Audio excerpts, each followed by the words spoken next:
Den danske importør af østrigske Gøweil, MO Implements, de kører sommeren 2024 i møde med det her demosæt, kombipresseren fra østrigske Gøweil. Og den her udgave af Agritech Media, der kigger vi nærmere på, hvad der gemmer sig under de blå sideplader her på Danborgspremieren fra Østrig.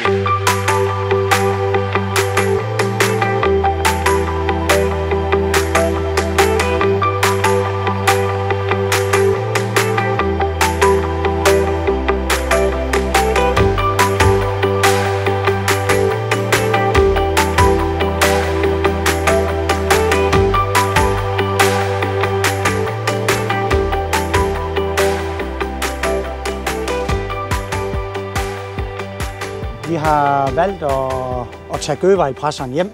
Vi har kendt og haft samarbejde med Gøweil i Østrig i snart 20 år nu, og har solgt indpakker for dem, som sagt, i de 20 år, og har rigtig, rigtig god erfaring med deres produkter. Og de har selvfølgelig presset på, for at vi skal udvide sortimentet, og det blev så bestemt på Agritechnica i 23. Og nu er den her. Og pressen, som står her, Søren, det er ikke et nyt produkt med Gøweil, den her? Nej, den har været lavet i efterhånden en del år. Ja.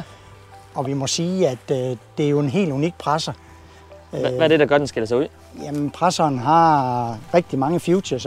Pick-up'en kender vi lidt fra det danske marked. En 6-rækket pick-up uden kurvstyr. Samtidig så er den pendulophængt, sådan at vi har 150 mm vandring på pick-up'en. Sideværs. Vi har pendelhjul, og så samtidig så har vi hydraulisk træk. Og hvorfor hydraulisk træk? Jamen det er, når man skal ind på markerne, ude i engarealer osv., så har du den mulighed, at du kan køre presseren op. Hvis der skulle ske noget herinde, du skal ind og makke med nogle pick-up-fingre eller et eller andet, der er en klump herinde, så kan du køre pick-up'en op, så der er god arbejdsplads.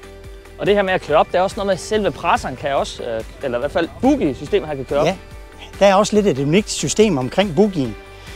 Fordi det er sådan, at den finder faktisk selv ud af, omkring det med, at hvis der begynder at blive blødt, så kan den løfte den forreste aksel, sådan at den lægger mere vægt over på traktoren.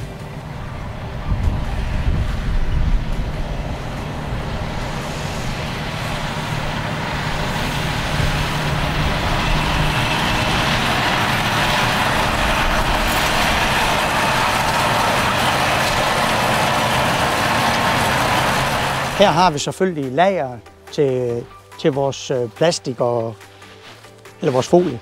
Og Vapbo er det, som vi kender, fordi Gøweil Vapbo, der kører i Danmark? Ja, det er primært noget af det her, vi er kendt for, hvor vi har vores 2 arme og så videre.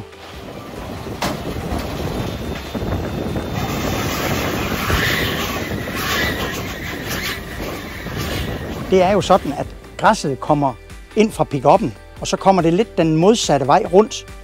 Og det vil sige, at normalt på en presser, der kommer det jo nedenom, hvor det kommer ovenom her. Og det vil også sige, at vi har jo knivkassen her for oven. Og det gør, at den er utrolig nem at servicere.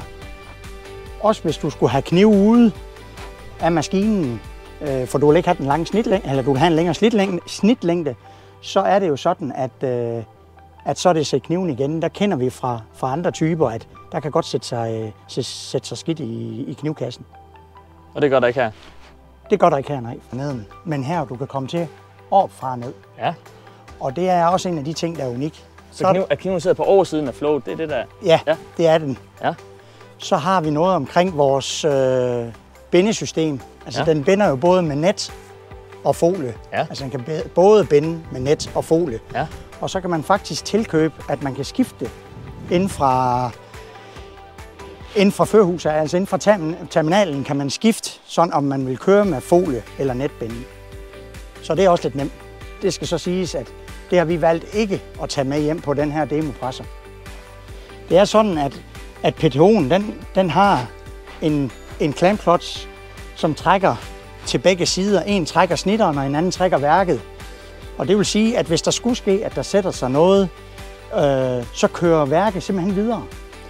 Og så er der en automatik, der gør, at den simpelthen kører knivkassen op og lukker det, der så end måtte være, ind i kammeret.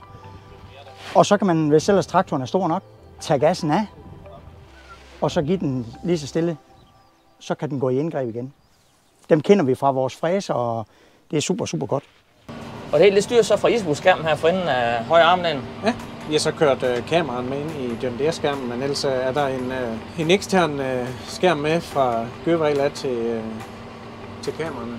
Ja, og vi kan justere det hele her for Isabussen, eller hvordan? Ja, vi har trykket på kameraet her, hastigheden på, hvor hurtigt den tipper af, og hvor meget net vi kører på ballen. Ja. Så kan vi se her, om kniven er oppe. Ja. Her kører vi med hver anden kniv, og den fås med 30 knive, og vi kører så med hver anden her. Nu kan vi få med, at ballene kommer fra ballekammer ud på vapbordet. Og nu kan vi så køre igen. Og op her til venstre, der kan man så se kameraet til at sidde om ved vapbordet. Ja.